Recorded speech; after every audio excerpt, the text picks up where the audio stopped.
వెళ్తాము అని అంటే కూడా అడ్డుకునేందుకు ప్రయత్నం చేస్తూ అడుగులు వేస్తూ ఉన్న పరిస్థితులు బహుశా ఎప్పుడూ కూడా జరిగి ఉండదు.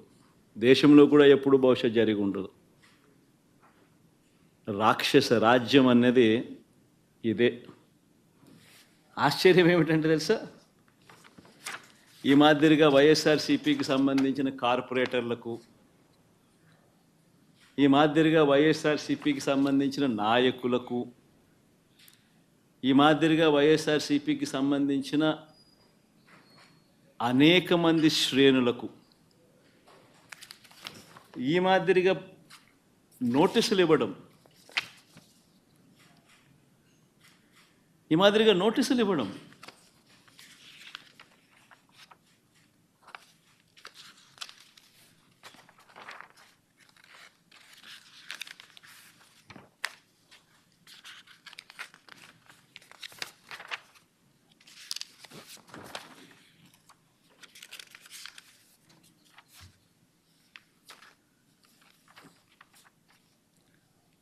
నోటీసులో ఏమని రాస్తారు?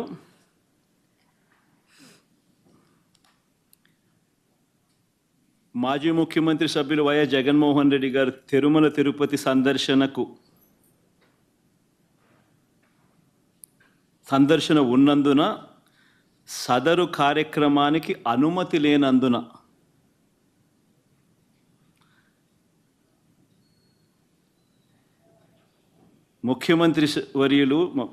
మాజీ ముఖ్యమంత్రి వర్యులు వైఎస్ జగన్మోహన్ రెడ్డి గారి తిరుమల తిరుపతి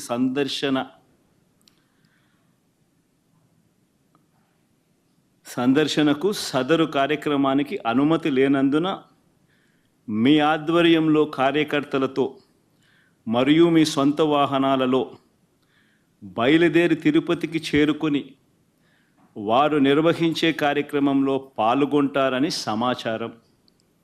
కావున అనుమతి లేని పై తెలిపిన కార్యక్రమమందు పాల్గొనడం చట్టరీత్యా వ్యతిరేకమని తెలియజేస్తూ ఇవ్వబడుతున్న నోటీసు.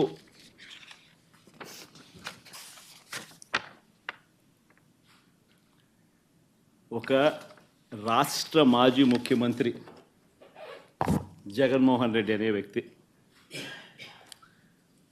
ఒక రాష్ట్ర మాజీ ముఖ్యమంత్రి అయిన జగన్మోహన్ రెడ్డికి తిరుమల తిరుపతి దేవస్థానంలో దేవుడిని దర్శించుకునేందుకు వెళ్తాను అనంటే, వెళుతున్న నేపథ్యంలో మీకు పర్మిషన్ లేదు,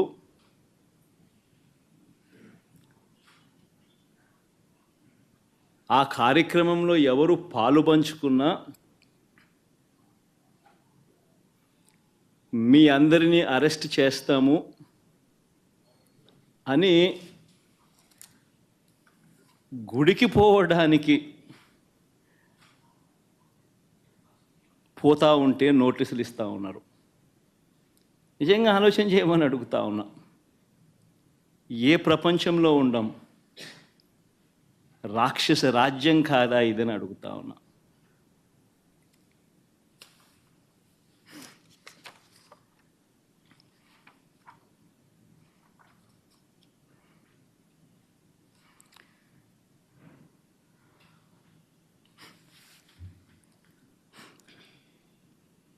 ఒకవైపునేమో నన్ను ఇలా వెళ్ళనివ్వకుండా, ఒకవైపున వైఎస్ఆర్సీపీ శ్రేణులెవరూ కూడా వెళ్ళనివ్వకుండా ఈ మాదిరిగా నోటీసులు ఒకవైపున ఇస్తూ,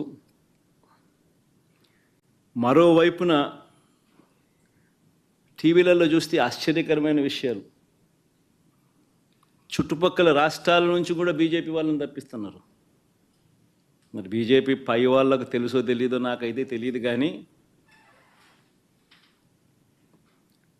చుట్టుపక్కల వాళ్ళ దగ్గర నుంచి కూడా బీజేపీ వాళ్ళని కూడా అక్కడికి రప్పిస్తున్నారు. కొన్ని వేల మంది పోలీసులు అక్కడ మోహరించినట్టుగా చూపిస్తూ ఉన్నారు. నేను అడుగుతా ఉన్నా, ఎందుకు ఇంతగా టాపిక్ డైవర్ట్ చేయడానికి కోసం ఎందుకు ప్రయత్నం చేస్తూ ఉన్నారు? ఎందుకు ఇలా టాపిక్ డైవర్ట్ చేయడం కోసం ఎందుకు ఇంత ఆరాట పడతా ఉన్నారు?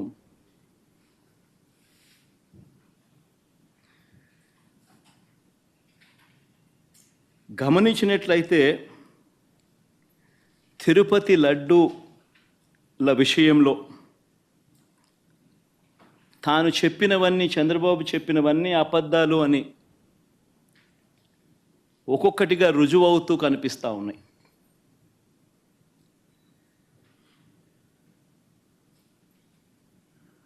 ఆ కనిపించే నేపథ్యంలో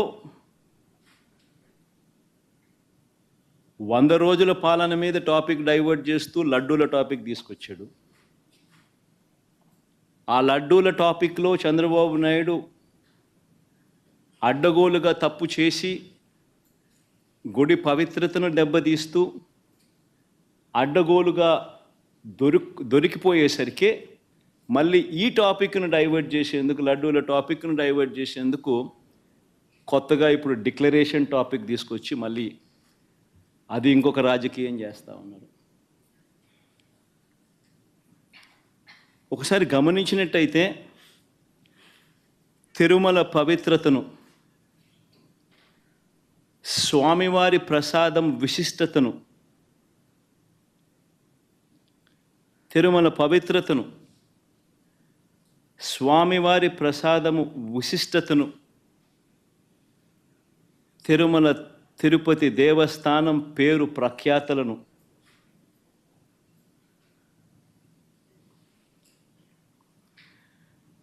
రాజకీయ దుర్బుద్ధితో, ఐ రిపీట్ దిస్ వర్డ్, రాజకీయ దుర్బుద్ధితో,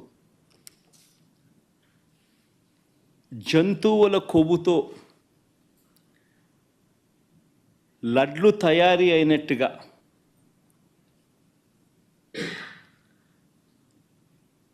ఒక జరగని విషయాన్ని జరిగినట్టుగా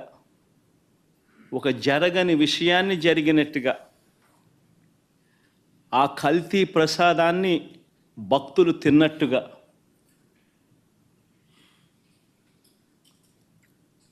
నిజంగా ఒక ముఖ్యమంత్రి స్థానంలో ఉన్న వ్యక్తి తెలిసి అబద్ధాలు ఆడుతూ, అసత్యాలు చెబుతూ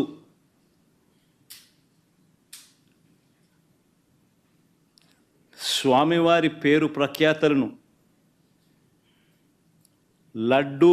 తిరుపతి లడ్డు విశిష్టతను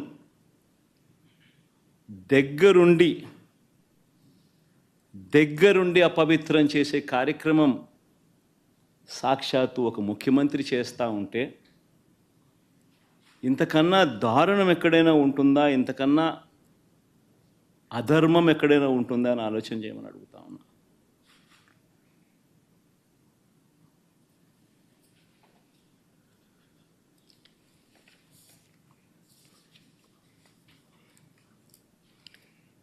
ఒకసారి వీటికి సంబంధించిన విషయాలు మరొక్కసారి పునరుద్ఘాటిస్తా. ఏ రకంగా చంద్రబాబు నాయుడు గారు అనే వ్యక్తి ఏ రకంగా తాను అబద్ధాలు చెబుతూ అబద్ధాలకు ఏ రకంగా తాను రెక్కలు కట్టాడు అన్న విషయాలను మరొక్కసారి మీ అందరికీ కూడా ఆధారాలతో సహా చూపిస్తా. రాష్ట్ర ప్రజలందరికీ కూడా, రాష్ట్ర ప్రజలే కాదు దేశ ప్రజలందరూ కూడా ఈ దారుణాన్ని ఒకసారి చూడమని చెప్పి విజ్ఞప్తి చేస్తూ ఉన్నా. ఒకసారి గమనించినట్టయితే మామూలుగా ఈ టెండర్ల ప్రక్రియ, మామూలుగా ఈ తిరుపతి లడ్డుకు సంబంధించిన ఇవి కొనుగోలు చేసే నెయ్యి కానీ, ఈ పదార్థాలు కానీ కొనుగోలు చేసే ఈ కార్యక్రమం 6 నెలలకు ఒకసారి జరుగుతూ ఉంటుంది. తిరుపతిలో నెయ్యి కొనుగోలు చేసే కార్యక్రమం ప్రతి 6 నెలలకు ఒకసారి రొటీన్గా జరిగే కార్యక్రమం. దీనికి సంబంధించి దశాబ్దాలుగా జరుగుతూ ఉన్న కార్యక్రమం ఇది. ఇదేదో కొత్తగా ఒకరి వల్ల ఇప్పుడు జరుగుతూ ఉన్న కార్యక్రమం కాదు ఇది. 6 నెలలకు ఒకసారి ఈ టెండర్లు పిలుస్తారు. 6 నెలలకు ఒకసారి ఈ టెండర్ల ద్వారా ఎవరైనా కూడా క్వాలిఫై అయితే ఎవరైనా కూడా పార్టిసిపేట్ చేయొచ్చు. ఈ క్వాలిఫికేషన్ క్రైటీరియా కూడా ఇప్పుడు ఏదో కొత్తగా పెట్టినవి అంతకన్నా కాదు. ఇవన్నీ రొటీన్గా దశాబ్దాలుగా జరుగుతూ ఉండేటివి. తిరుపతి లడ్డు అంటే విశిష్టత ఉంది. అలా తిరుపతి లడ్డు అని అంటే నా చిన్నప్పటి నుంచి కూడా తిరుపతి లడ్డు అని అంటే ఒక విశిష్టతగా దాన్ని చూసే పరిస్థితి. దాంట్లో ఉన్న టేస్టు వేరే లడ్లలో ఉండని టేస్ట్. ఇది మనందరికీ కూడా చిన్నతనం నుంచి మనమంతా కూడా చూస్తూనే ఉన్నాం. దశాబ్దాలుగా ఈ ప్రక్రియ జరుగుతూ ఉంది తిరుపతిలో. అలాంటి ఈ ప్రక్రియ ఒకసారి గమనించినట్లయితే అదే ప్రక్రియలో భాగంగా ప్రతి 6 నెలలకు ఒకసారి టెండర్లు పిలిచే కార్యక్రమం జరుగుతుంది. టెండర్లలో ఎవరైనా క్వాలిఫై అయిన వాళ్ళు ఎవరైనా పార్టిసిపేట్ చేయొచ్చు. ఆ క్వాలిఫై అయిన వాళ్ళల్లో L1 ఎవరికైతే వస్తుందో, తక్కువ రేటు ఎవరైతే కోట్ చేస్తారో వాళ్ళకు న్యాచురల్గా టీటీడీ బోర్డు టెండర్ను అప్రూవ్ చేస్తుంది. ఇది ఒక రొటీన్ ప్రక్రియ. దీంట్లో గవర్నమెంట్కి సంబంధమే ఉండదు వాస్తవం చెప్పాలంటే. టీటీడీ బోర్డు అన్నది కూడా ఒక ప్రసిద్ధికాంచిన బోర్డు.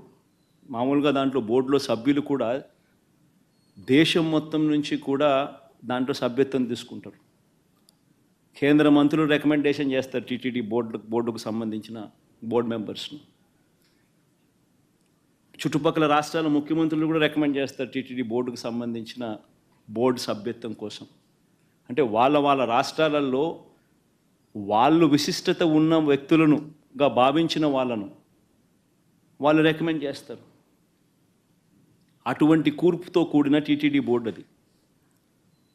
అక్కడ ఉన్న వాళ్ళు ఎవరు కూడా తప్పు చేయాలనుకున్నా కూడా తప్పు చేయలేని పారదర్శక పద్ధతిలో టీటీడీలో ఓవర్ ది డికేడ్స్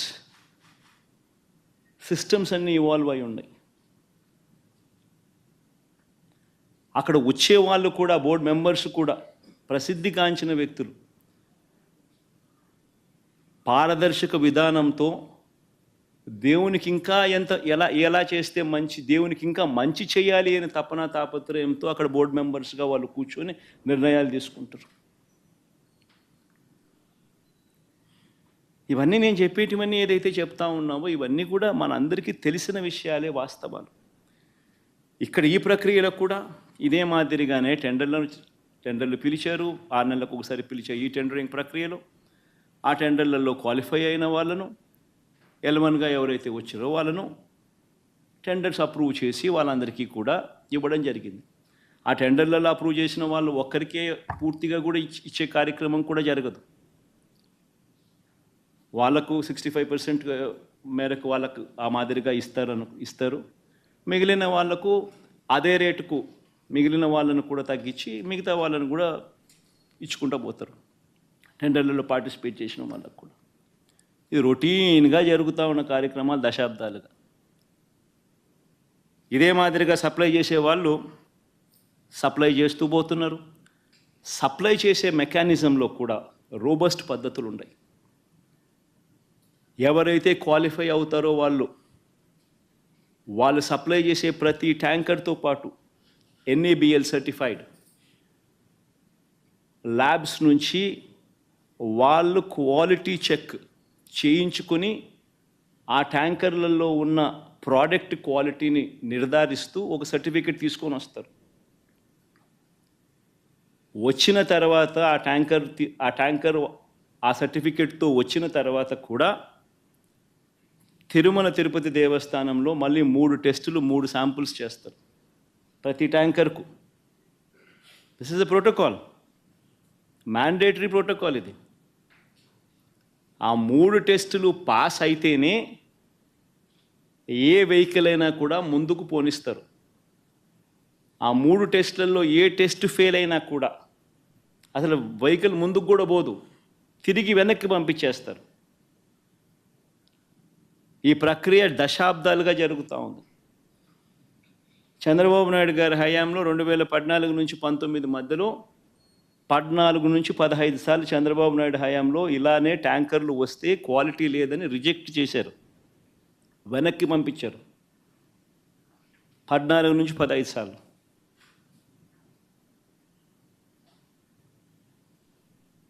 మంచిది. ఒక రోబస్ట్ ప్రక్రియ అన్నది ఒకటి ఉంది.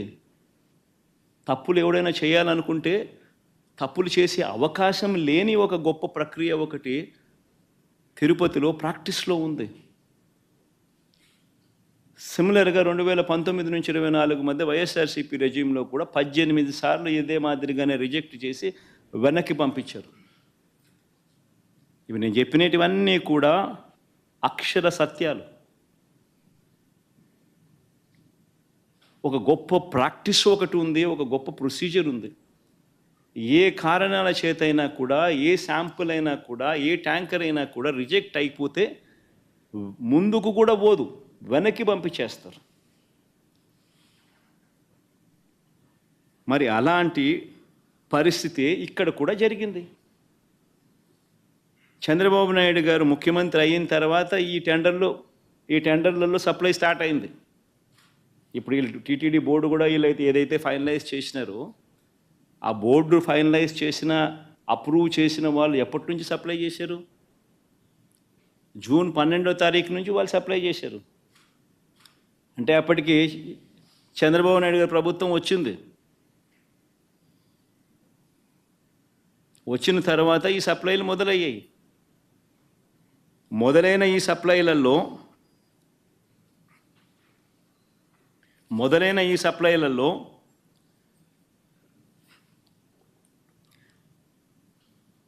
జూన్ 12, జూన్ 21, జూన్ 25, జూలై 4న వచ్చిన ట్యాంకర్లన్నీ టెస్టులలో పాస్ అయి ముందుకు కదిలాయి, లడ్లలో ఉపయోగించారు.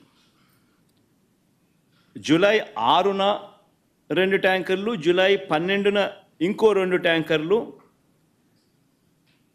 రావడము, ఈ 4 ట్యాంకర్లలో ఏదైతే వచ్చాయో అవి టెస్టులు ఫెయిల్ అయినాయి. ఈ టెస్టులు ఫెయిల్ అయితే మామూలుగా వెనక్కి పంపించే కార్యక్రమం జరిగింది.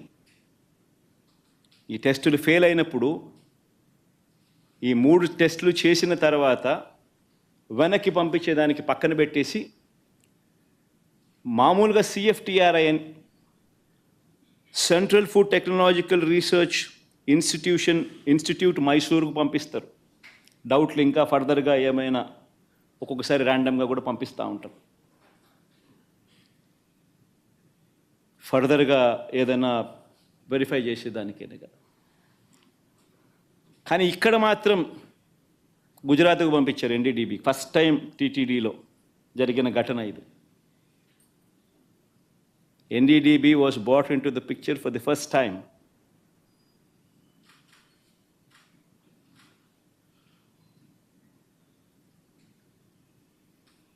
ఇప్పుడు గుజరాత్కు ఫస్ట్ టైం పంపించారు NDDB రిపోర్ట్.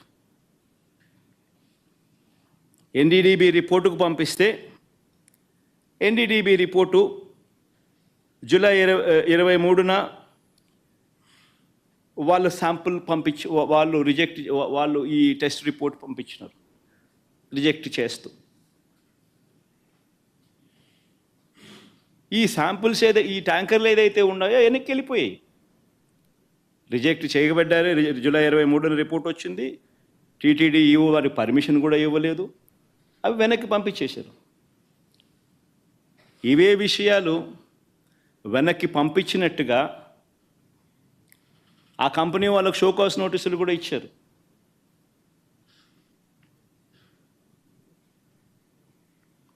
మీ ట్యాంకర్లు మీకు వెనక్కి పంపించేసేస్తున్నాం, పంపించడంతో పాటు మీకు షోకాస్ నోటీస్ కూడా ఇస్తున్నాము అని చెప్పి కూడా ఇచ్చారు.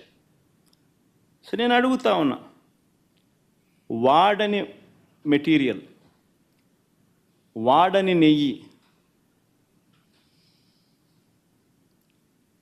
క్లియర్గా వాడని నెయ్యి అని చెప్పి క్లియర్గా తెలుస్తూ ఉన్నా. ఆ నెయ్యి వాడకంలో వాడలేదు అని తెలుస్తూ ఉన్నా. చంద్రబాబు నాయుడు గారు ఉద్దేశపూర్వకంగా ఎందుకు ఆ నెయ్యి వాడారు అని 2 నెలల తర్వాత సెప్టెంబర్ 18వ తారీఖున ఎందుకు అన్నాడు?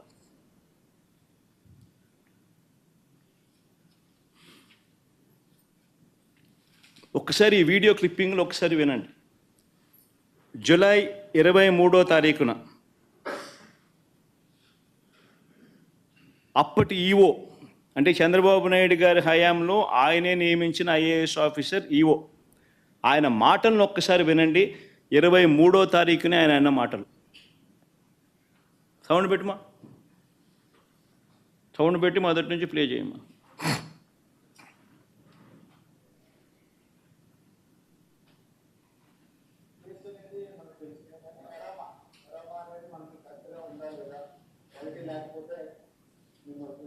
చర్యలు తీసుకుంటారు. కొందరు మేనేజ్మెంట్ వాళ్ళు వచ్చారు, ఒక్కొక్కరు మాట్లాడుతుంటారు. చెప్పిన తర్వాత కొంతమంది ఇంప్రూవ్ చేశారు. ఆ శాంపుల్స్లో అడల్టరేషన్ ఉందని తెలియదు. అడల్టరేషన్ ఏం అడల్టరేషన్ ఉందంటే వెజిటబుల్ ఫ్యాట్స్. వెజిటబుల్ ఫ్యాట్స్ అంటే వనస్పతి అంటాం కదా, వెజిటబుల్ బియ్య వనస్పతి అది తెలిసిందని తెలిసింది. ఆ సప్లైకి బ్లాక్ లిస్ట్ చేయడానికి షోకాల్ నోటీస్ ఇవ్వడం జరిగింది. ఈ టెండర్ ట్యాంకర్స్ కూడా 2 ట్యాంకర్స్ ఉన్నాయి. ఆ 2 ట్యాంకర్స్ కూడా రిజెక్ట్ చేయడం జరిగింది. ఆ 2 ట్యాంకర్లను కూడా రిజెక్ట్ చేయడం జరిగింది. షోకాస్ నోటీస్ ఇవ్వడం జరిగింది. వనస్పతి ఆయిల్ అడల్టరేషన్ చేసినారని కూడా ఆయన అన్నాడు. మరి క్లియర్ కట్గా 23వ తారీఖునే, జూలై 23వ తారీఖునే ఈఓ వెరీ క్లియర్గా వాడకంలోకి ఇది తీసుకొని రాలేదు అని చెప్పి ఇంత క్రిస్టల్ క్లియర్గా చెప్పినా కూడా 2 నెలల తర్వాత సెప్టెంబర్ 18వ తారీఖున చంద్రబాబు నాయుడు గారు అనే వ్యక్తి అన్నీ తెలిసి తాను ఏ రకంగా అబద్ధాలు ఆడాడో వినండి ఒకసారి. దగ్గర పెట్టే ప్రసాదం అపవిత్రం చేసే విధంగా ఓసారి బాధేస్తుంది. నాసి రకమైన ఇంగ్రీడియంట్సే కాకుండా ఎనిమల్ ఫ్యాట్ కూడా వాడారు. ఏది గీకు బదులు, గీకి బదులు యానిమల్ ఫ్యాట్ కూడా వాడారని, లడ్లు తయారయ్యాయని, భక్తులకు పంచారని, భక్తులు తిన్నారని ఏకంగా సాక్షాత్తు ఒక ముఖ్యమంత్రి అన్నీ తెలిసిన వ్యక్తి అబద్ధాలు ఆడడం. మళ్ళీ సెప్టెంబర్ 20వ తారీఖున ఈఓ మళ్ళీ ఇచ్చిన ఇంటర్వ్యూ, చంద్రబాబు నాయుడు గారు 18వ తారీఖున తాను ఈ మాటను మాట్లాడితే సెప్టెంబర్ 19వ తారీఖున, అంటే చంద్రబాబు నాయుడు మాట్లాడిన మరుసటి రోజే సెప్టెంబర్ 19వ తారీఖున ఏకంగా తెలుగుదేశం పార్టీ వాళ్ళ తెలుగుదేశం పార్టీ ఆఫీసు నుంచి ఈ ఎన్డీడీబీ గుజరాత్ నుంచి తెప్పించిన ఈ కాన్ఫిడెన్షియల్ రిపోర్టును రిలీజ్ చేస్తారు తెలుగుదేశం పార్టీ ఆఫీస్ నుంచి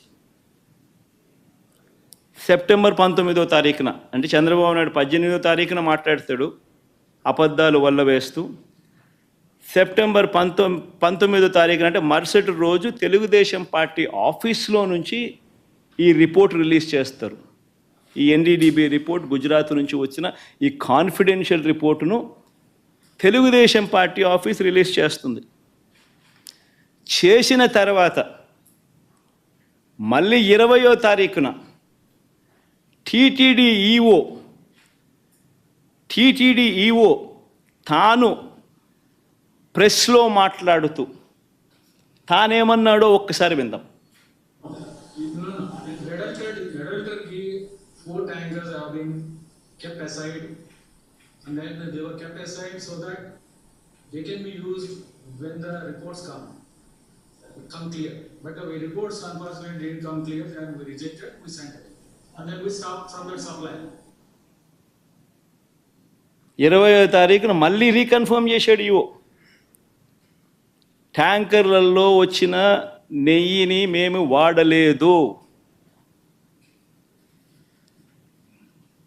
ఆ రిపోర్ట్స్ సరిగ్గా రాని నేపథ్యంలో ఆ రిపోర్ట్స్ను ఆధారంగా ఆ ట్యాంకర్లను వెనక్కి పంపించేశాము అని మళ్ళీ రీటరేట్ చేసినాడు. మరొక్కసారి మళ్ళీ ధృవీకరించాడు ఈఓ. ఇవ్వడమే కాక అఫీషియల్గా సెప్టెంబర్ 22వ తారీఖున 20వ తారీఖున ఆ మాట చెప్పాడు. 22వ తారీఖున ఏకంగా ఈఓ తాను సంతకం చేసి ఇది ఈఓ సంతకం.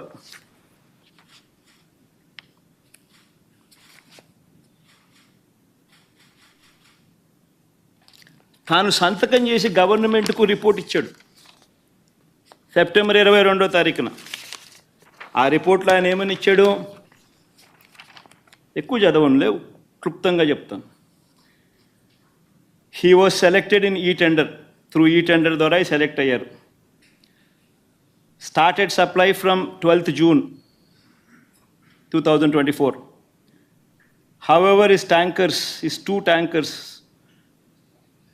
on 6th July and two more tankers on 15th July were found to be of poor quality during our physical verification.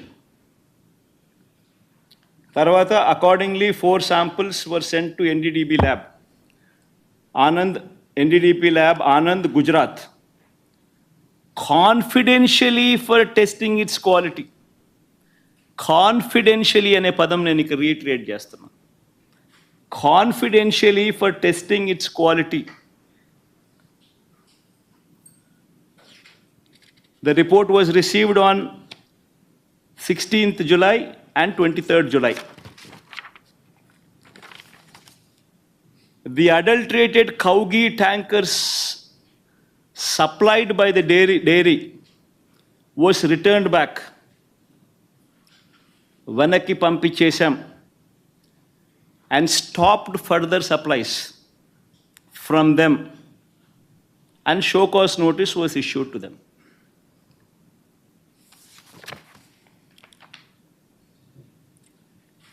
నేను అడుగుతా ఉన్నా, confidential report Telugu Desam party office september 19వ తారీఖున 2 నెలల తర్వాత తెలుగుదేశం పార్టీ ఆఫీస్ నుంచి రిలీజ్ చేస్తారు. ఈ గుజరాత్ నుంచి వచ్చిన ఈ ఎన్డీడీబీ రిపోర్ట్.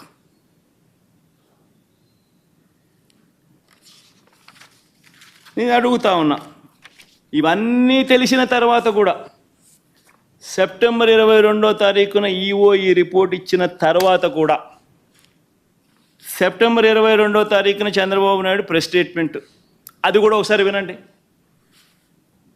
ఇక్కడికి వచ్చినప్పుడు 4 ట్యాంకర్స్, అప్పటికే 4 ట్యాంకర్స్ వచ్చేసి దాన్ని వాడారు. అంటే చంద్రబాబు నాయుడు ఇంత రిపోర్ట్ వచ్చిన తర్వాత, ఈఓ ఇన్నిసార్లు స్టేట్మెంట్ ఇచ్చిన తర్వాత, ఇంత చెప్పిన తర్వాత కూడా 22వ తారీఖున చంద్రబాబు నాయుడు మళ్ళా ప్రెస్ మీట్ పెట్టి ట్యాంకర్లు వచ్చేసాయి, దాన్ని వాడేశారు అని మళ్ళా అబద్ధాలు ఆడుతూ మళ్ళీ చెప్తాడు. నేను అడుగుతా ఉన్నా, ముఖ్యమంత్రి స్థానంలో ఉన్న వ్యక్తి కేవలం రాజకీయంగా లబ్ధి పొందేందుకు ఈ మాదిరిగా స్వామివారి ప్రసాదం విశిష్టతను, తిరుమల తిరుపతి దేవస్థానం ప్రతిష్టను, వెంకటేశ్వర స్వామి ప్రసాదానికి సంబంధించిన పేరు ప్రఖ్యాతలను ఈ మాదిరిగా అబద్ధాలతో తగ్గించడం, కుట్రపూరితంగా అబద్ధాలతో తగ్గించడం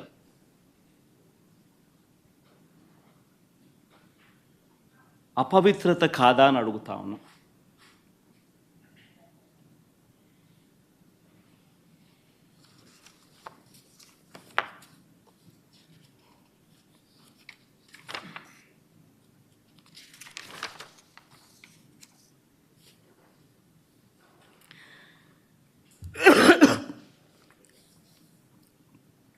నా ఎన్డీడీబీ రిపోర్ట్ ఉందమ్మా.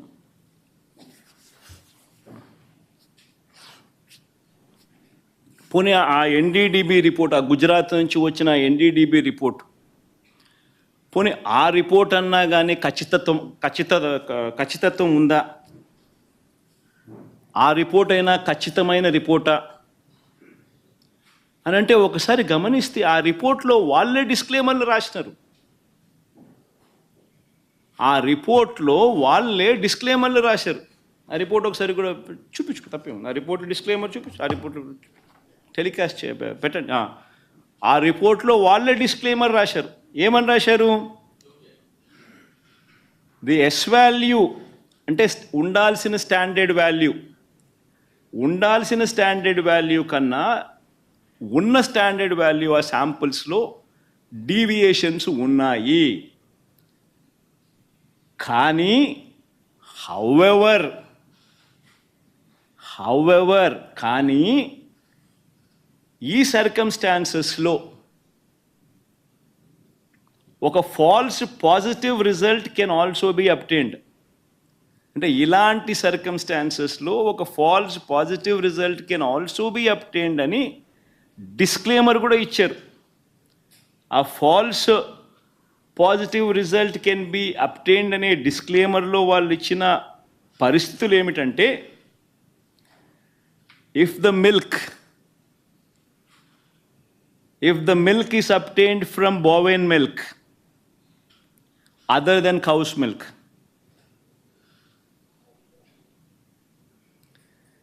if the milk is obtained from cows which received an exceptionally high feeding of pure vegetable oils such as repressed oil, cotton or palm oil, etc. అంటే ఈ శాంపుల్ గన ఆవుల దగ్గర నుంచి ఆ ఆవులు high feeding of pure vegetable oils such as repressed oil, cotton, palm oil ఇటువంటివి తిన్న పరిస్థితులు ఆ ఆవులో ఉంటే ఈ రిపోర్ట్లు ఈ మాదిరిగా రావచ్చు అని కూడా చెప్పడం జరిగింది. ఆర్ ఇటువంటి రిపోర్టు ఏదైనా cow suffering from serious under feeding, అంటే ఒక ఆవు అండర్ ఫీడింగ్లో ఉన్నప్పుడు, సరిగ్గా తిండి తిననప్పుడు, ఆ ఆవులో నుంచి పాలు తీసినప్పుడు కూడా ఇలాంటి రిజల్ట్సే వస్తాయంట.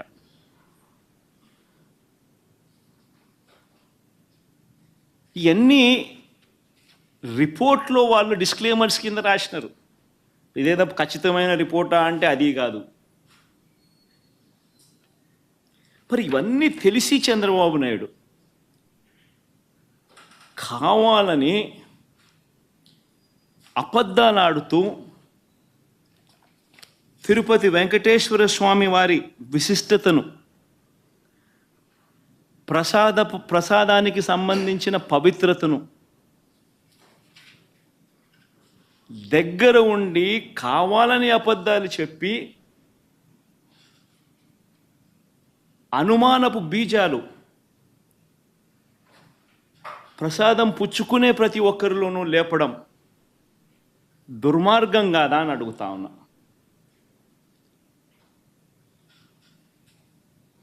అపవిత్రం కాదా అని అడుగుతా ఉన్నా. నీ రాజకీయ స్వార్థం కోసం వెంకటేశ్వర స్వామి ప్రతిష్టను దిగజారుస్తూ ఉన్నావు. నీ రాజకీయ స్వార్థం కోసం వెంకటేశ్వర స్వామి ప్రసాదానికి సంబంధించిన విశిష్టతను దిగజారుస్తూ ఉన్నావు. జరగనిది జరిగినట్టుగా, యానిమల్ ఫ్యాట్తో తయారు చేసినట్టుగా ఒక అబద్ధాన్ని ప్రచారం చేస్తూ ఉన్నావు.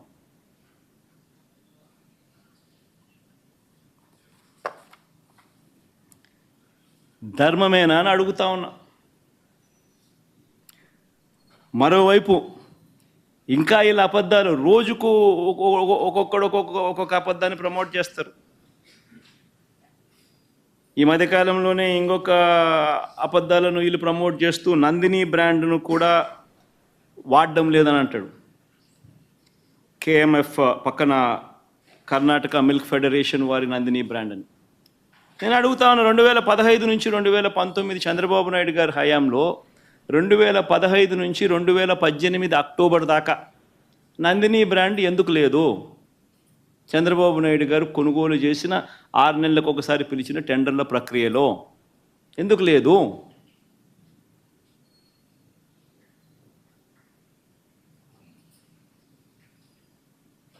నందిని వాళ్ళు కూడా అప్పుడప్పుడు పార్టిసిపేట్ చేస్తారు, అప్పుడప్పుడు పార్టిసిపేట్ చేయరు. మన హయాంలో కూడా 2019 తర్వాత మన హయాంలో కూడా నందిని వాళ్ళు అప్పుడప్పుడు పార్టిసిపేట్ చేశారు.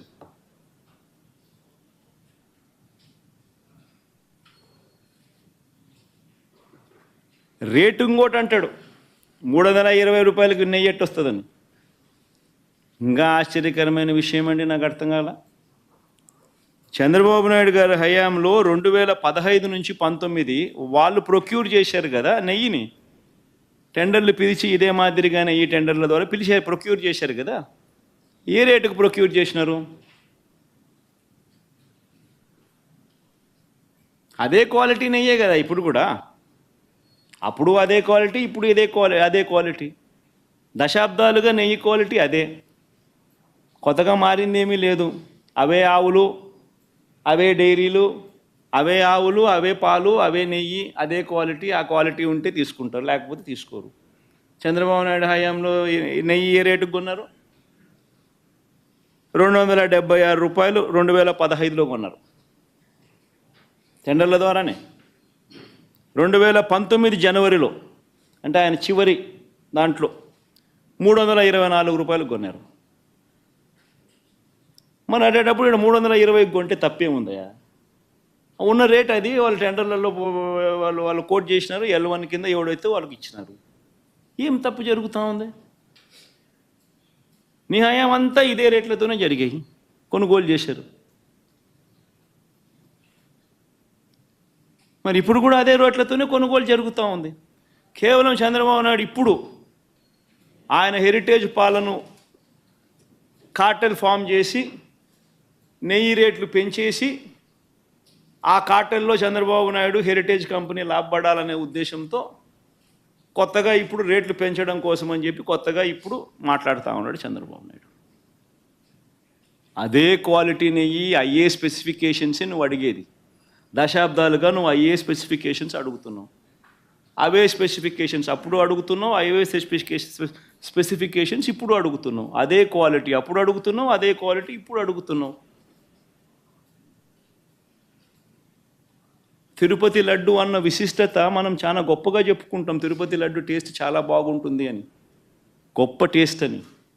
మన అదే క్వాలిటీ టేస్ట్, అదే నెయ్యి, అదే క్వాలిటీ, అదే టేస్ట్. అప్పుడైనా అంతే, ఇప్పుడైనా అంతే, ఎప్పుడైనా అంతే. మరి ఈ మాదిరిగా అబద్ధాలు ఆడటం ఎంత మటుకు ధర్మం?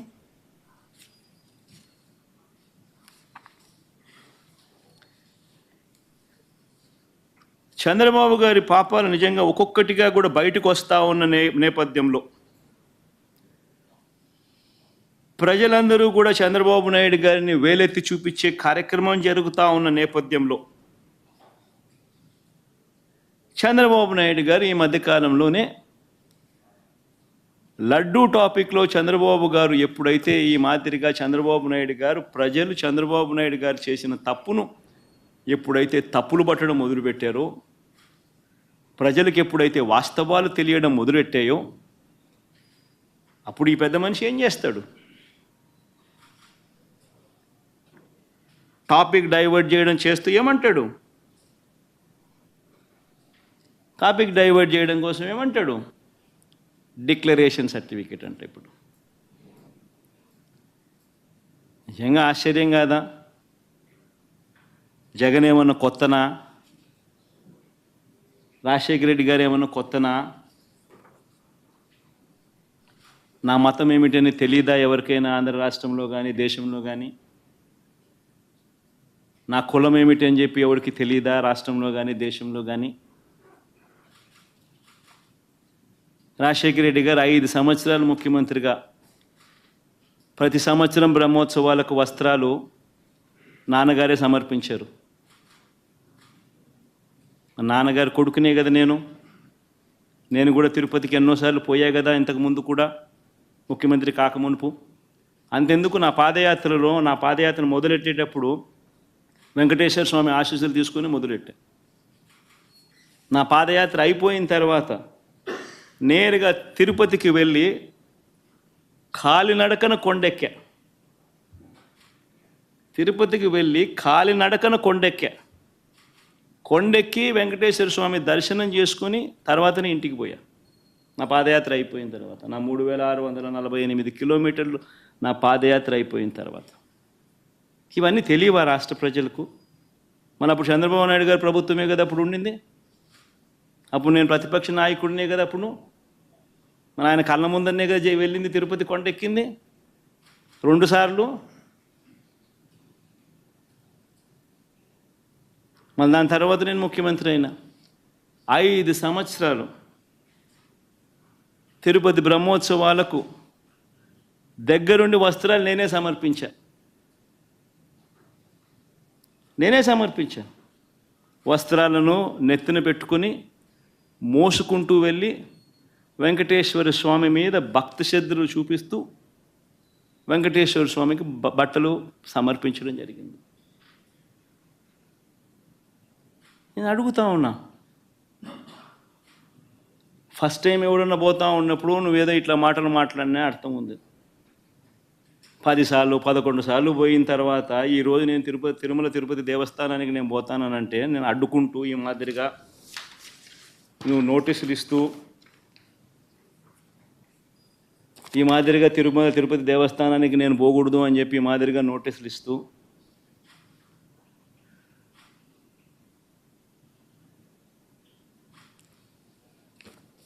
ఈ మాదిరిగా మా ఎమ్మెల్యేలకు మా కార్పొరేటర్లకు అందరికీ కూడా ఈ మాదిరిగా నోటీసులు పంపుతూ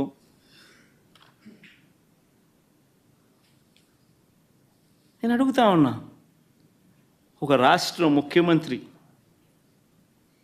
ఇంకా 5 సంవత్సరాలు బ్రహ్మోత్సవాలలో తిరుమల తిరుపతి దేవస్థానానికి వస్త్రాలు సమర్పించిన నేను, ఇన్నిసార్లు తిరుమల తిరుపతి దేవస్థానానికి వెళ్ళిన నేను, ఈరోజు తిరుమల తిరుపతి దేవస్థానానికి నేను రాకూడదట, పోకూడదట.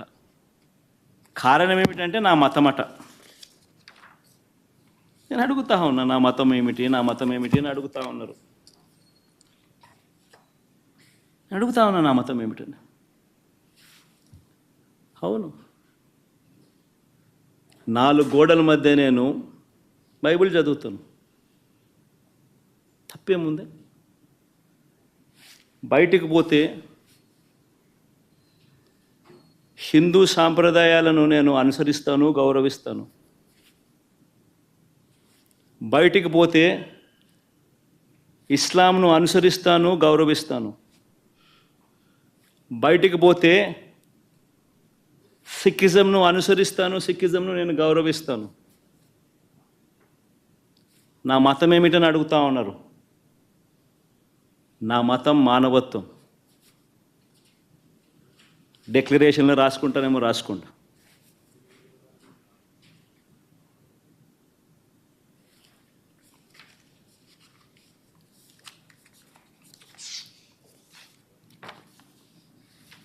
భారతదేశం కాన్స్టిట్యూషన్ నేను ఒకసారి చదువుతా. According to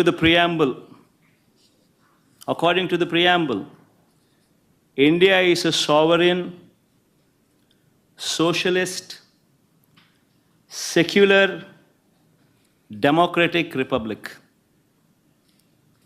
సెక్యులర్ అనే పదానికి అర్థం తెలుసని అడుగుతా ఉన్నా. గుడికి పోయే వ్యక్తిని నువ్వు ఏ మతము అని అడుగుతా ఉన్నావు. ఏ మతము అని చెప్పకపోతే గుడిలోకి ఎంటర్ కాకూడదు అని అంటా ఉన్నావు. సెక్యులర్ దేశం అని చెప్పి చెప్పుకుంటా ఉన్నాం. ఒక ముఖ్యమంత్రిగా పరిపాలన చేసిన వ్యక్తి పరిస్థితి ఇదే అయితే ఇక ఆ దళితుల పరిస్థితి ఏమిటి? గుళ్ళలే పోగలుగుతారా? పోయే పరిస్థితి ఉందా? పోనిస్తారా? రానిస్తారా? ఏం చేస్తూ ఉండు? నిజంగా రాజకీయాల్లో మతం పేరుతో రాజకీయాలు చేయడం ఎంత దౌర్భాగ్యమో నేను ఇదే బీజేపీ పార్టీని కూడా అడుగుతా ఉన్నా. బీజేపీ పార్టీ గొప్పగా చెప్పుకుంటుంది హిందూయిజానికి మేమే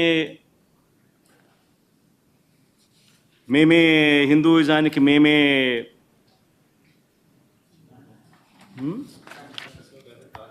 రిప్రజెంటేటివ్స్ని అని చెప్పి చెప్పుకుంటూ ఉంటారు బీజేపీ పార్టీ. నేను ఇదే బీజేపీ పార్టీని అడుగుతా ఉన్నా, మీ కళ్ళ ఎదుటే అయ్యా బీజేపీ పార్టీ మిమ్మల్ని అడుగుతా ఉన్నా, ఈరోజు మీ కళ్ళ ఎదుటే మీ ఎన్డీఏ కూటమిలో భాగంగా ఉన్న వ్యక్తే తిరుపతిలో వెంకటేశ్వర స్వామి విశిష్టతను, తిరుపతి లడ్డు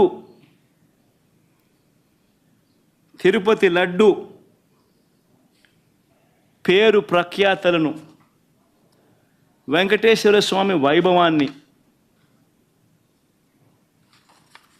దగ్గరుండి అబద్ధాలు చెబుతూ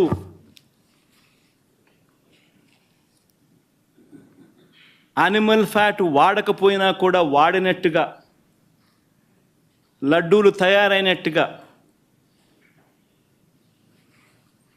ఇన్ని ఆధారాలతో సహా రుజువు అవుతా ఉన్నా కూడా అబద్ధాలతో దుష్ప్రచారం చేసి తిరుమల తిరుపతి వెంకటేశ్వర స్వామిని అపవిత్రం చేసిన ఈ చంద్రబాబు నాయుడు గారిని ఎందుకు మీరు మందలించలేకపోతా ఉన్నారు? ఎందుకు మీరు వెనకేసుకొని వస్తూ ఉన్నారు? హిందూయిజంకు మీరే టార్చ్ బేరర్స్ అని చెప్పుకుంటారు. అంటే మీ వాళ్ళు ఏం చేసినా కానీ పర్వాలే, మిగిలిన వాళ్ళు ఏం చేసినా కూడా తప్పే. ఇదెక్కడ హిందూయిజం? ఆలోచన చేయమని అడుగుతా ఉన్న ఈ సో కాల్డ్ హిందూయిజానికి టార్చ్ బేరర్స్గా చెప్పుకుంటా ఉన్న వీళ్ళందరినీ కూడా ఆలోచన చేయమని అడుగుతా ఉన్నా. నిజంగా హిందూయిజం అంటే ఏమిటి అని అంటే మానవత్వం చూపేదే హిందూయిజం. మానవత్వం చూపలేని వాళ్ళు ఎవరూ కూడా నేను మంచి హిందువునని కూడా చెప్పుకునే కార్యక్రమం చేయలేరు.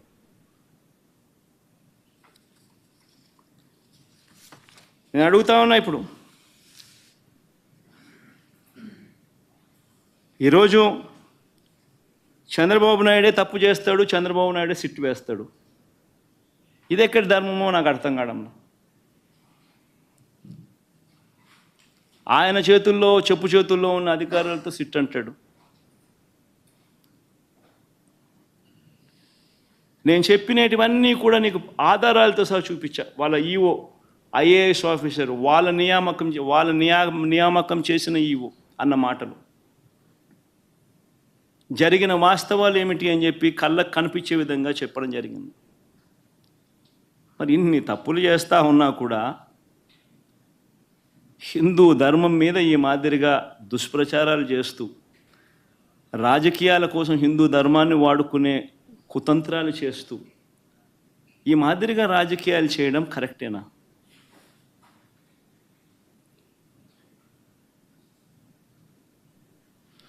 ప్రతి ఒక్కరు ఆలోచన చేయమని అడుగుతా ఉన్నాం. నన్ను గుడికి పంపించినా పంపించకపోయినా కానీ చంద్రబాబు నాయుడు చేసిన పాపాన్ని రాష్ట్ర ప్రజల మీద పడకుండా ఉండేందుకు వైఎస్ఆర్సీపీని ప్రేమించే ప్రతి అభిమానికి చెప్తా ఉన్నా, రాష్ట్రం మీద అభిమానం ఉన్న ప్రతి ఒక్కరికి కూడా చెప్తా ఉన్నా, మీ నియోజకవర్గాలలో మీ ప్రాంతాల్లో మీ గ్రామాలలో మీరు అక్కడి గుళ్ళల్లోకి వెళ్ళి మీరు పూజలు చేయండి, దేవుణ్ణి అడగండి, దేవుణ్ణి ముక్కండి. చంద్రబాబు నాయుడు తప్పు చేశాడు, మేము కాదు తప్పు చేసింది.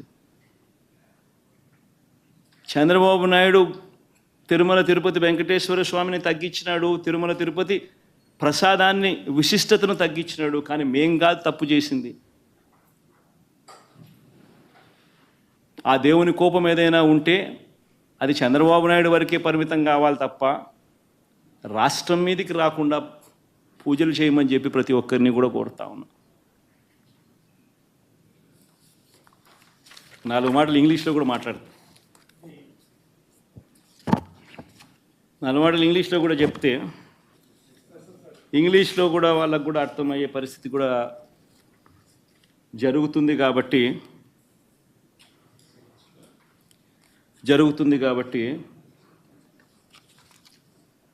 ఇంగ్లీష్లో కూడా ఒకసారి ఈ మాటలన్నీ కూడా జరిగినటువన్నీ కూడా జరగాల్సినటువన్నీ కూడా తెలియాల్సిన అవసరం ఉంది కాబట్టి చెప్తా.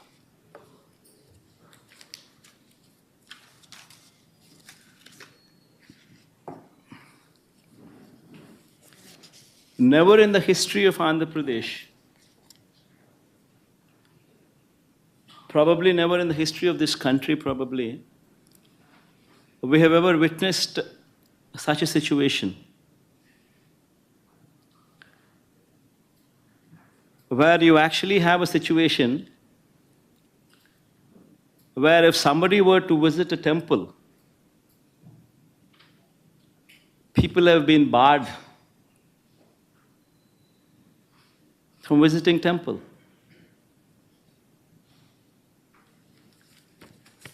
These are the notices given to YSRCP cadre, MLAs, corporators, sarpanches, MPTCs, ZPTCs, this kind of cadre. These are the various notices.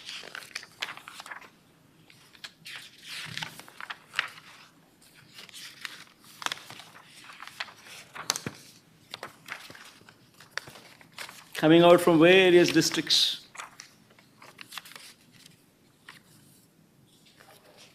And you know what these notices say?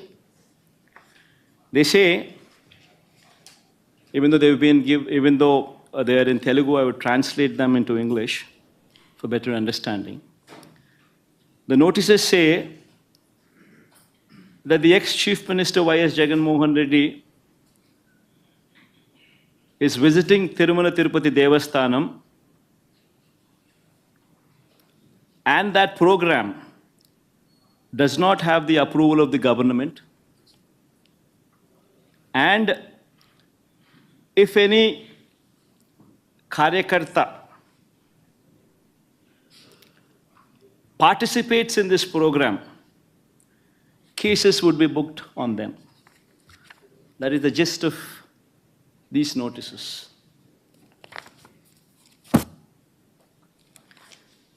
And such kind of notices were given to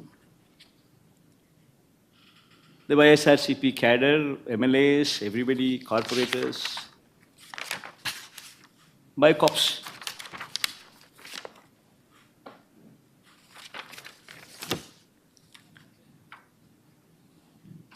I know the surprising factor is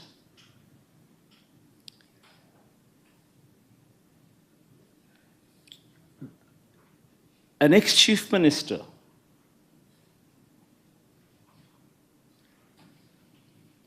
who has visited Tirumala Tirupati Devasthanam temple not once but several times before. Even before becoming the chief minister also, during the beginning of my Padayatra and also during the end of my Padayatra after concluding my 3,648 kilometers of my Padayatra before I returned home, I walked all the way onto the top. And Chandrababu Naidu was the chief minister then. Several times in the past we visited Tirumala Tirupati Devasthanam, even before I became the chief minister. And after I became the chief minister, every year TTD invited me. And on their invitation, I had the opportunity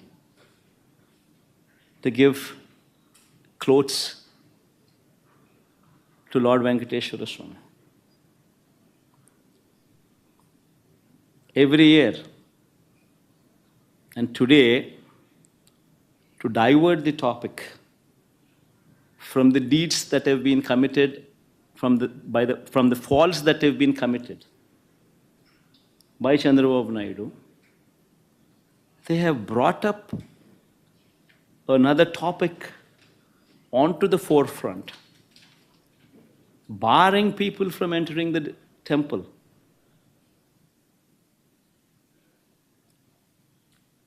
In fact, I'd like to say I like everybody to notice these aspects.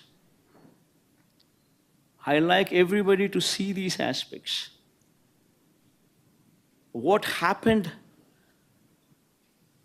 during the so-called controversy on laddus?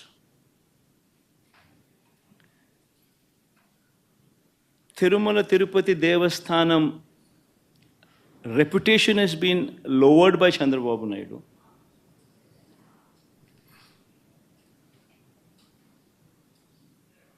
The pride of our laddus was diminished by Chandrababu Naidu. He intentionally planted a seed of doubt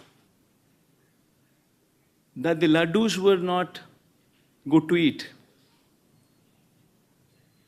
even though he knew very well that he was lying. I mean, if one were to just see the facts, what took place. See this, the concept of this procurement of material for preparation of laddus or preparation of prasadams is not new. This has been going on for decades.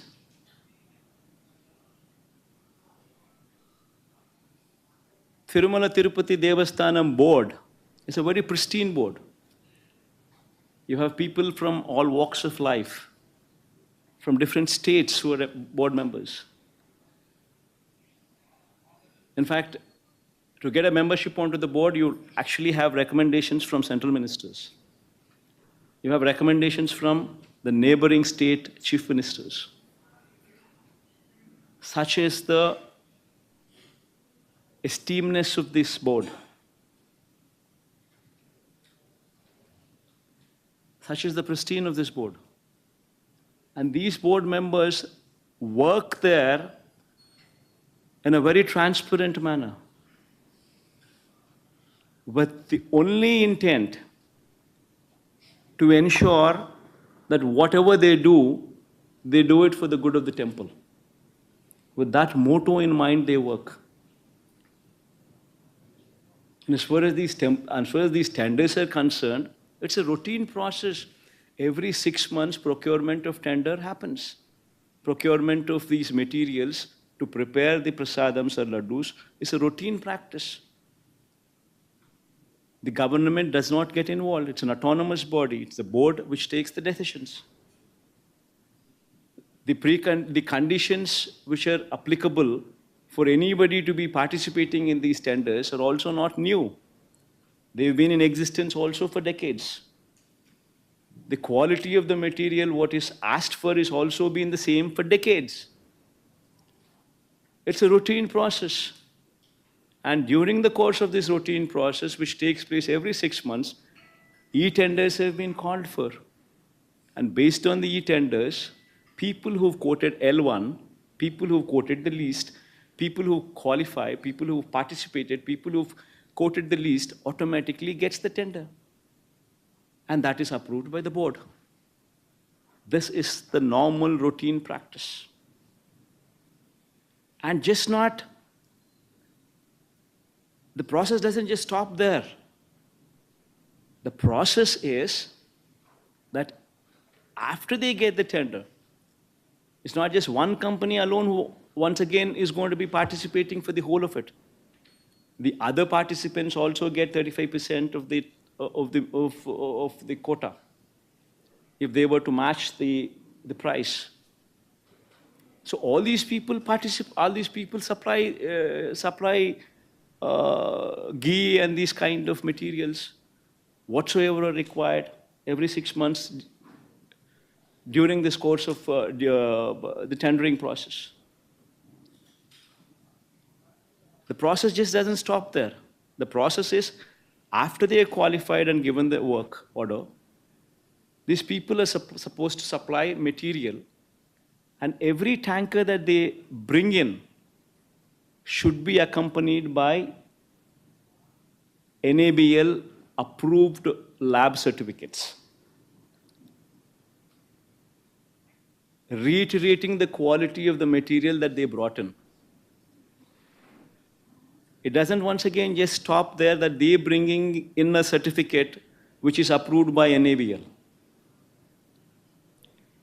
After the tanker reaches TTD, Tirumala Tirupati Devasthanam, accompanied with this certificate, after that, the TTD conducts 3 tests.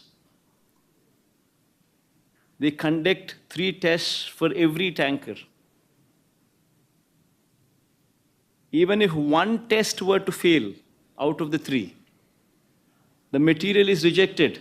The tanker is not permitted to go ahead. Forget about the commodities being used in the preparation of laddus or prasadams. It is not even permitted to enter. It is rejected. This is a robust practice which is in existence for decades. Even during the regime of Chandrababu Naidu also, 14 times during 2014 to 19, 14 to 15 times tankers were rejected and sent back. And during our regime, during 2019 to 24 also, 18 times the tankers were rejected and sent back. In fact, this is something to be boasting about, that such is the robust practice which is in prevalence. That even if somebody were to do some mischief, the tanker is not even permitted to enter the premises. It is rejected even before it goes that far. That is the practice in Tirumala Tirupati Devasthanam. Such is the robustness of the testing practice which is prevalent there. And we should be boasting about such practices. Rather than that, rather than boasting, what did Chandrababu Naidu do? What did this Chief Minister do? I will just play 3 clippings. What happened during the course, one should understand. 10 days have been called. 10 days, the material was supplied. On June 12th, the first material which is reached Tirupati was on June 12th. June 12th, by then Chief Minister, who was the Chief Minister by then? June 4th itself, the results came out. June 12th, it was Chandrababu Naidu's regime which was in prevalent. And the first container, the first tanker came on June 12th.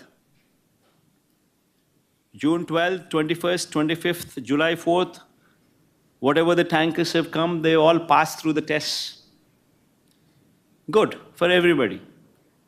They passed through all the 3 tests and then they were permitted to go in. Then again on July 6th and July 12th,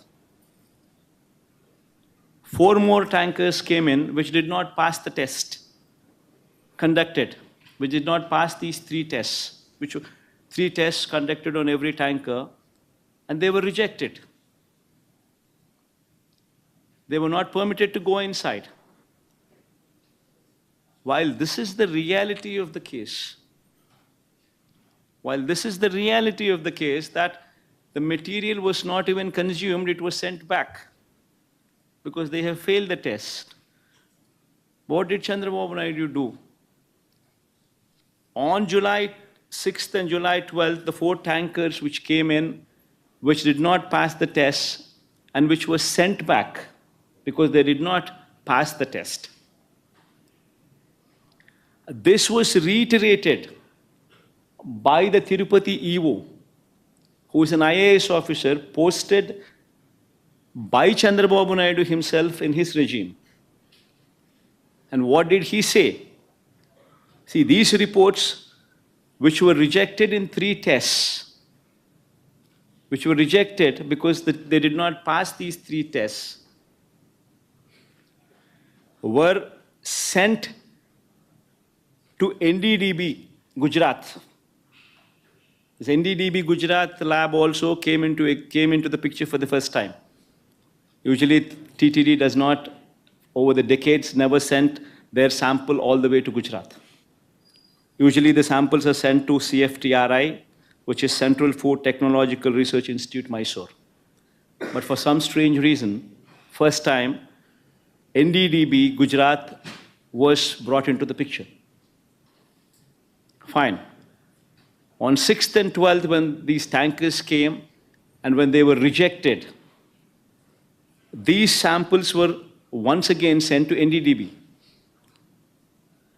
On July 17th,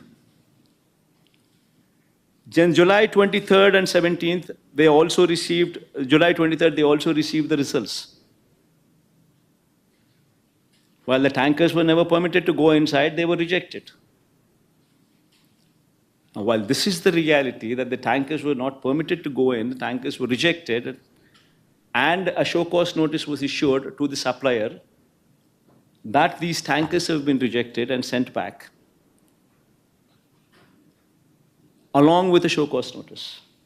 While this is the reality, what happened during the course? On 23rd July itself, the EO of TTD confirmed this information to the media. I'll just play that tape. Aspect ఏంటంటే case అనేది మనకు తెలిసిందే, కానీ ఎరామా అనేది మనకి కరెక్ట్గా ఉండాలి. Quality లేకపోతే మేము వచ్చిన మీద చర్యలు తీసుకుంటాము. అందరి మేనేజ్మెంట్ వాళ్ళు వచ్చారు, ఒక్కొక్కరు చెప్పిన తర్వాత కొంతమంది ఇంప్రూవ్ చేశారు. ఆ శాంపుల్స్లో అడల్టరేషన్ ఉందని తెలియదు. అడల్టరేషన్ ఏం అడల్టరేషన్ ఉందంటే విజిటబుల్ ఫ్యాక్ట్స్. విజిటబుల్ ఫ్యాక్ట్స్ అంటే వనస్పతి అంటాం కదా, వెజిటబుల్ బియర్ వనస్పతి తెలిసింది. ఆ సప్లైకి బ్లాక్ లిస్ట్ చేయడానికి షోకాజ్ నోటీస్ ఇవ్వడం జరిగింది. ఈ టెండర్ ట్యాంకర్స్ కూడా 2 ట్యాంకర్స్ ఉన్నాయి, ఆ 2 ట్యాంకర్స్ కూడా రిలీజ్ చేయడం జరిగింది. The EO on July 23rd itself categorically told very clearly that the samples did not pass the 3 tests. The samples were sent to NDDB, and these tankers were rejected. So that means the government was aware that the tankers have been rejected and the material was not consumed.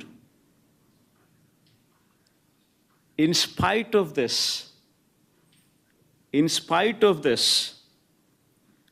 on September 18th, that is 2 months later, Chandrababu Naidu makes an intentional statement misleading the facts. Now, what does he say? దేవుని దగ్గర పెట్టే ప్రసాదం అపవిత్రం చేసే విధంగా ఆదేశిస్తుంది. నాసి రకమైన ఇంగ్రీడియంట్సే కాకుండా ఎనిమల్ ఫ్యాట్ కూడా వాడారని. ఏది వీగు బదులు.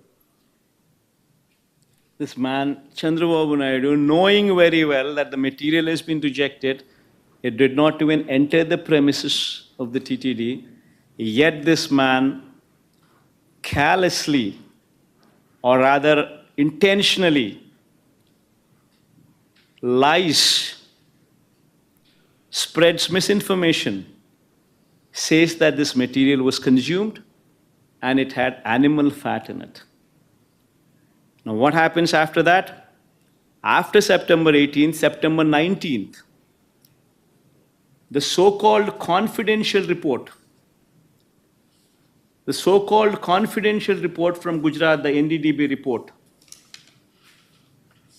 the so-called confidential report from NDDB Gujarat is released from Telugu Desam Party office on September 19th.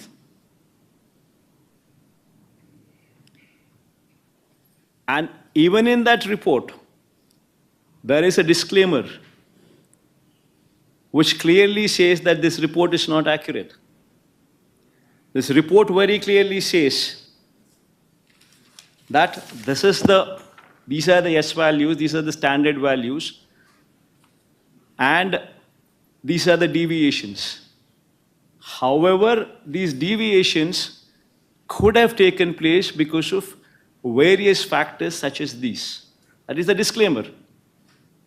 And in these disclaimers, they very clearly say that if at all the cow's milk is obtained from an exceptionally high feeding of pure vegetable oils, such as repressed oil, cotton, or palm oil, such deviation in S values could take place.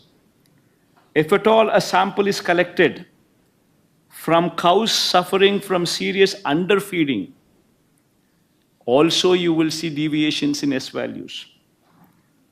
Also, you would find deviations if this milk is obtained from bovine milk other than cow's milk. And so on and so forth are the disclaimers which clearly say that there could be these reasons could all be a part for the S value deviations. And Chandrababu Naidu, knowing very well, in spite of this report, in spite of these disclaimers, in spite of the fact, knowing very well that this, irrespective of all these things, because this ghee did not pass through the 3 tests, was not even permitted to enter the TTD premises, and it was not consumed. Knowing very well, yet September 18th he makes a statement intentionally lying. September 19th his Telugu Desam Party office releases this so-called confidential data, so-called confidential report from Telugu Desam Party's office. Then on September 20th, the TTD EO, once again a government official, IAS officer, appointed by Chandrababu Naidu himself as TTD EO, once again addresses the press. And what does he say in that press? No.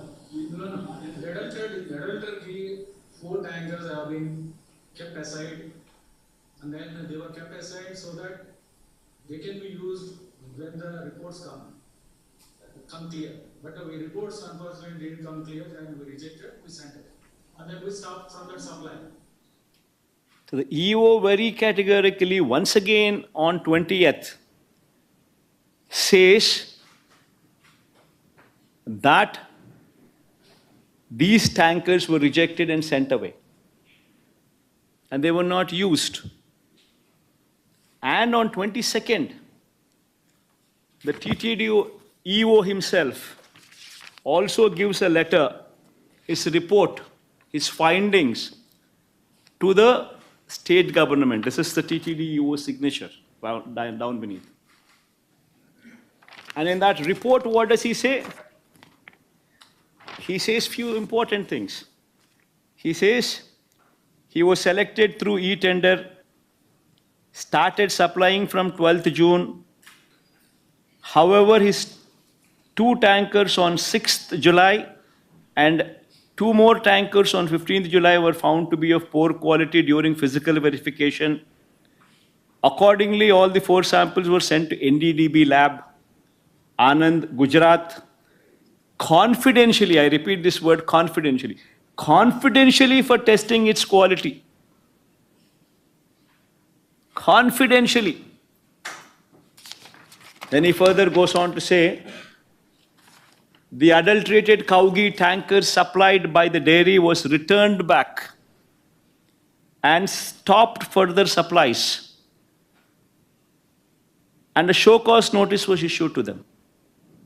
So he once again reiterates his stand, reiterates and says the facts that these 4 tankers were rejected, they were not permitted to go inside, and they were not consumed. And yet, in spite of this, on September 22nd, once again, Chandrababu Naidu goes ahead and once again lies. ఇక్కడికి వచ్చినప్పుడు 4 tankers, అప్పటికే 4 tankers వచ్చేసాయి, దాన్ని వాడారు. On September 22nd, he once again reiterates his lies and says that this impure ghee was consumed. Now, a chief minister intentionally deviates from facts, knowing very well that these are the facts, deviates from facts, intentionally lies. And how is it fair? Bringing down the reputation of our temple, bringing down the reputation of Lord Venkateshwara Swami, bringing down the reputation of our prasadams, of our laddu prasadams. Is that permitted? Is that permitted? I ask the so-called BJP party, which actually boasts themselves as representatives of Hindutva, as representatives of Hindu religion. I ask BJP one serious question. If you're sincere, if you're truly representatives of Hinduism, would you support this? A chief minister intentionally lying, bringing down the reputation of Lord Venkateshwara Swami, bringing down the reputation of Venkateshwara Swami's prasadams, intentionally for political gains. If someone, just because they're part of NDA, if they are at liberty to spread these kind of lies, and yet BJP aware of all these facts, knowing very well that these are the facts, how can the BJP support such a person as Chandrababu Naidu without sending him to prison? If at all the Hindutva values they hold are dear and near and are sincere. If one intentionally brings down the reputation of the temple, how is it that the BJP is sitting silent? Worse, BJP joins the party bandwagon. BJP leaders from Hyderabad also come down to Tirupati. They once again try to deviate this topic from Laddu Prasadams to my declaration.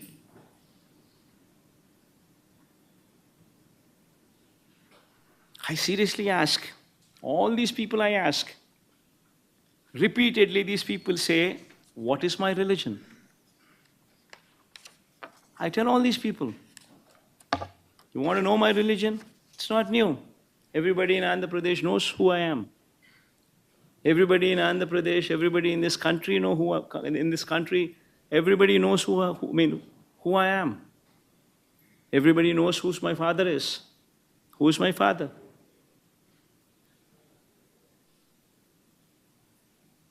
Everybody also knows how many times I've been to Tirumala Tirupati Devasthanam.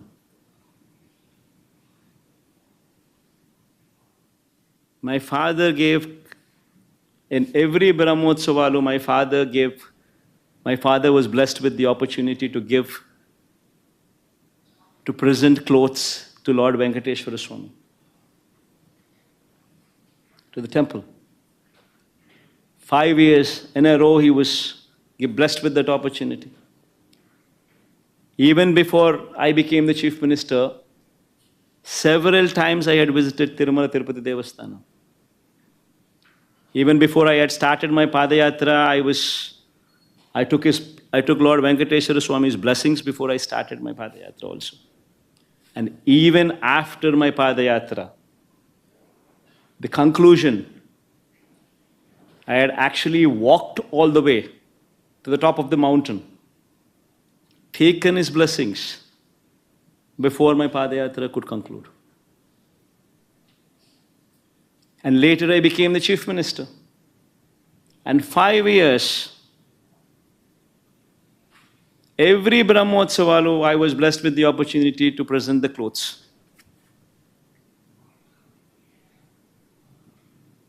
Why is it that my religion was not questioned then? Why is it that my declaration was not a question then? I accompanied the Prime Minister. I accompanied all these people. The President. I accompanied the Chief Justice. I accompanied the Prime Minister. Why was it not a question then? I ask one simple question to everybody.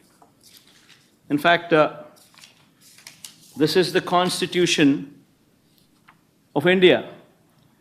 According to the preamble, India is a sovereign, socialist, secular, democratic republic. This is the Constitution. And I say, what kind of country are we living in? That a person visiting the temple needs to disclose his religion before he is permitted to enter the temple. What kind of secularism is this? What kind of a secular country are we living in? I ask everybody. And if somebody were to ask what my religion is, I once again reiterate to everybody. In between the four walls in my house, I read the Bible. But when I go out of the house, I am a Hindu, I am a Muslim, I am also a Sikh.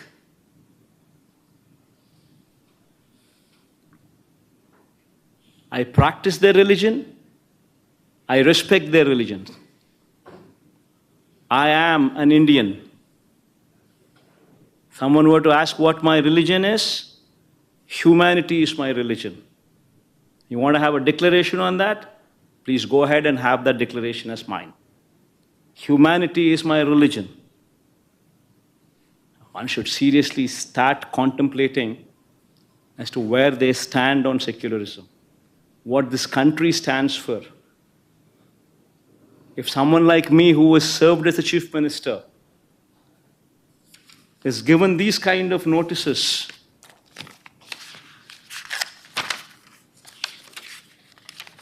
someone like me who's visited Tirupati not once, but at least 10 times before,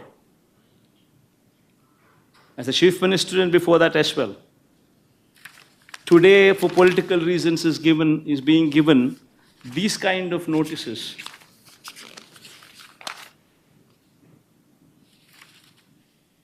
Barring somebody from entering the temple. What about the poor? What about the Dalits? Can they enter these temples? What kind of a message are we sending? What is BJP doing about it? Is this what they stand for? Right in front of their eyes, glaring evidence of Chandrababu Naidu misusing his power, bringing down the reputation of our temple, bringing down the reputation of our prasadams, intentionally lying for political gains, and yet that person is permitted to go scot-free. BJP does not do anything about it, and yet they say they are representatives of Hindutva. Hindutva stands for humanity. This is the first thing what anybody should understand. I think I rest my case here.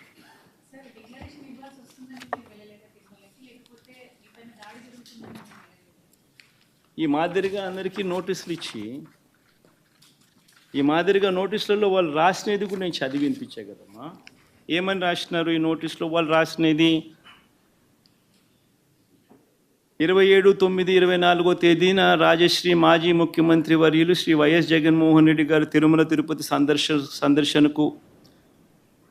సందర్శన ఉన్నందున సదరు కార్యక్రమానికి అనుమతి లేనందున మీ ఆధ్వర్యంలో కార్యకర్తలతో మరియు మీ సొంత వాహనాలతో బయలుదేరి తిరుపతికి చేరుకొని వారు నిర్వహించే కార్యక్రమంలో పాల్గొంటారని సమాచారం. కావున అనుమతి లేని పైన తెలిపిన కార్యక్రమం యందు పాల్గొనటం చట్టరీత్యా వ్యతిరేకమని తెలియచేస్తూ ఇస్తున్న notice. This is what this notices are. You tell me, ఒకవైపున మా వాళ్ళందరినీ ఈ మాదిరిగా అందరికీ నోటీసులు ఇస్తున్నారు, చట్ట వ్యతిరేక కార్యక్రమం కింద కేసులు పెడతామని అంటున్నారు, చట్ట వ్యతిరేక పని, చట్ట వ్యతిరేక కార్యక్రమం అని చెప్తా ఉన్నారు. మరోవైపున పక్క రాష్ట్రం నుంచి బీజేపీ వాళ్ళని కూడా అక్కడ పిలుచుకొని వచ్చి వాళ్ళు లా అండ్ ఆర్డర్గా గొడవలు క్రియేట్ చేయడం కోసం, రిలీజియస్గా ఒక టాపిక్ డైవర్ట్ చేయడం కోసం చంద్రబాబు నాయుడు చేసిన తప్పును కప్పిపుచ్చుకునేందుకు,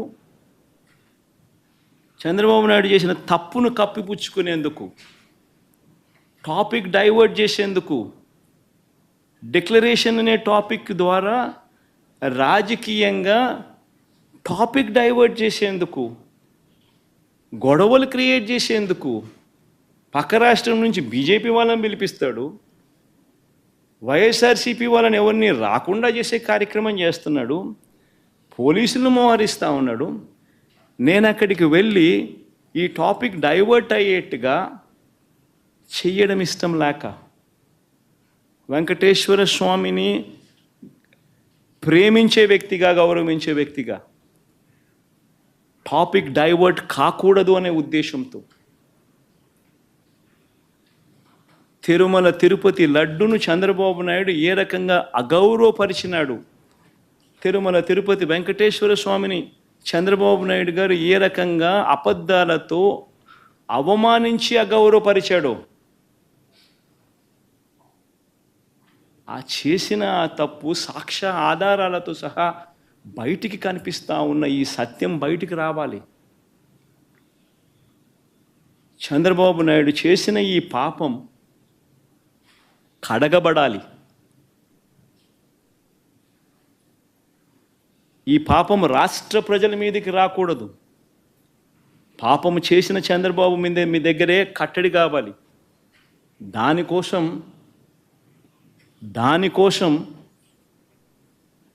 టాపిక్ డైవర్ట్ కాకూడదనే ఉద్దేశంతో నా పర్యటనను పోస్ట్పోన్ చేస్తా ఉన్నాను.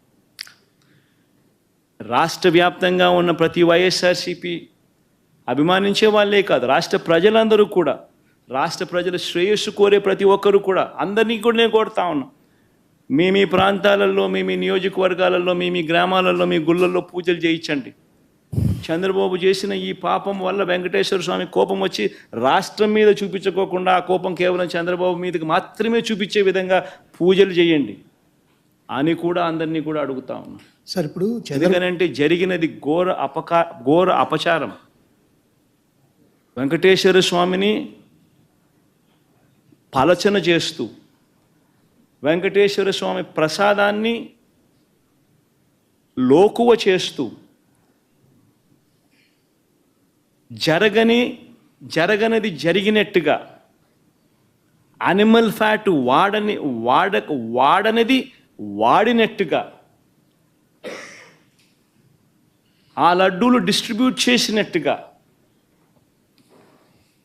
ఘోరమైన అపఖ్యాతి వెంకటేశ్వర స్వామి గుడికి ఆపాదిస్తూ ఉన్న చంద్రబాబు నాయుడు అబద్ధాలు ఆడుతూ ఇంతటి ఘోరం చేసిన వ్యక్తి, ఈ పాపం కడగబడాలి.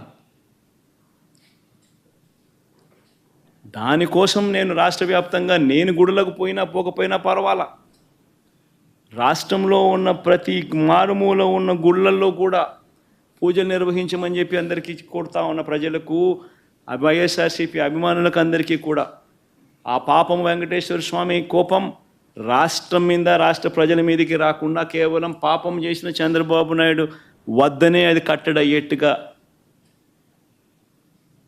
దీనికోసం సార్, చంద్రబాబు కుట్ర చేశారు మీకు వ్యతిరేకంగా, మిమ్మల్ని డిఫేమ్ చేయడానికని మీరు ప్రధానమంత్రి గారికి లెటర్ రాశారు. దాదాపు లాస్ట్ శుక్రవారం రాశారు. ఇప్పటివరకు ఏమి రెస్పాండ్ కాలేదు. ప్రధానమంత్రి ఇక్కడ ఒక పెద్ద పుణ్యక్షేత్రంలో ఒక మతపరమైన విద్వేషాలు రెచ్చగొట్టే విధంగా కార్యక్రమాలు జరుగుతూ ఉన్నాయి. దీన్ని ఎలా చూస్తారు? అందుకే చెప్తా ఉన్నాను కదా, బీజేపీ వాళ్ళకు నిజంగా హిందుత్వం అనే దాని మీద నిజంగా వాళ్ళు టార్చ్ బేరర్స్ అని చెప్పుకునే నైతిక హక్కు నిజంగా వాళ్ళకు ఉంటే, వాళ్ళలో సిన్సియారిటీగానే ఉంటే, ఇంత ఘోరం చేసిన చంద్రబాబు నాయుడును రిప్రమాండ్ చేయకుండా, ఇంత తెలిసి అబద్ధాలు ఆడుతూ తిరుపతి పేరు ప్రఖ్యాతలను మంటగలిపిన ఈ వ్యక్తిని చూస్తూ వాళ్ళు ఎలా ఊరుకుంటున్నారు అని వాళ్ళని ప్రశ్నిస్తున్నా.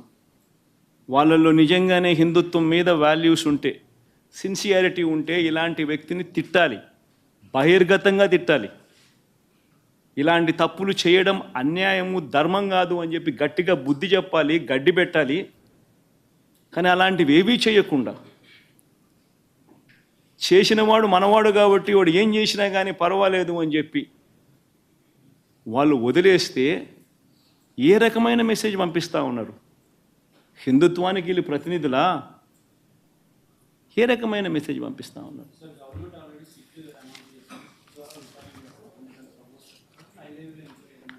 ఇంతకుముందే చెప్పే కదా దుర్గా, అసలు సిట్ అనేది ఏమిటి? కళ్ళు ఎదుటే కనిపిస్తూ ఉన్నాయి సాక్ష్యాలు, ఆధారాలు. ఆయనే తప్పు చేస్తాడు, ఆయన చేతుల్లో ఉన్న అధికారులతో సిట్టేస్తాడు. అది ఏ రకంగా ఆ సిట్టు వల్ల న్యాయం జరుగుతుంది? కంటికి కనపడతా ఉన్న సత్యాలు ఇవన్నీ కూడా, తప్పు చేసినాడని కనిపిస్తూ ఉన్న సత్యాలు కూడా. ఇవన్నీ నేను చెప్పినటువన్నీ కూడా వాళ్ళ ఈవో ఇచ్చిన స్టేట్మెంట్లు కానీ, వాళ్ళ ఈవో ఇచ్చిన వాళ్ళ రిపోర్టు కానీ, ఇవన్నీ ఏంటివి? కళ్ళ ఎదుటే కనిపిస్తూ ఉన్న సాక్ష్యాలు. దీనికి సిట్ ఏంది, ఇంకోటి ఏంది, మన్నేంది? కంటికి కనపడడం లేదా? చంద్రబాబు నాయుడు అబద్ధం అన్నట్టు, చంద్రబాబు నాయుడు అన్యాయం చేసినట్టు. చంద్రబాబు నాయుడుకి ఇప్పుడు జరగాల్సింది ఏమిటి అని అంటే, ఇలాంటి ఘోరమైన తప్పులు చేయకుండా తిట్టుబడాలి. మతాన్ని, దేవుడిని రాజకీయాల్లోకి తీసుకొని రాకూడదు అన్న బుద్ధి జ్ఞానం చంద్రబాబు నాయుడుకు పడాలి. అది సుప్రీంకోర్టుల దగ్గర నుంచి పడాలి, ప్రధానమంత్రుల దగ్గర నుంచి పడాలి. అప్పుడే ఈ మనిషిలో జ్ఞానోదయం చెంది కొద్దో గొప్ప మార్పు వచ్చి ఈ మాదిరిగా మన గుడులను, మన పరువును, మన ప్రతిష్టను, మన ప్రసాదాన్ని మనమంతట మనమే పెంచుకోవాల్సింది పోయి, గొప్పగా చెప్పుకోవాల్సింది పోయి, ప్రసిద్ధి ఇంకా పెంచాల్సింది పోయి, మనమంతట మనమే మన గుడిని, మన ప్రసాదాన్ని, మన ప్రతిష్టను మనమే ప్రపంచానికి పలచన చేసి చూపించుకుంటా ఉన్నాం. ఇదెక్కడ హిందుత్వం అండి? ఇదెక్కడ హిందూయిజం అండి? హిందూయిజం అంటే ఇదే, మన దేవుని మనం తగ్గించుకోవడం, మనమంతకు మనమే మన లడ్డూ గురించి తప్పుడు ప్రచారాలు మనం చేయడం, రాజకీయ లబ్ధి కోసం మనమే అబద్ధాలు ఆడడం. ఇదెక్కడ హిందూయిజం అండి? సార్, మీ ప్రభుత్వ హయాంలో పనిచేస్తున్న సుబ్బారెడ్డి గారిని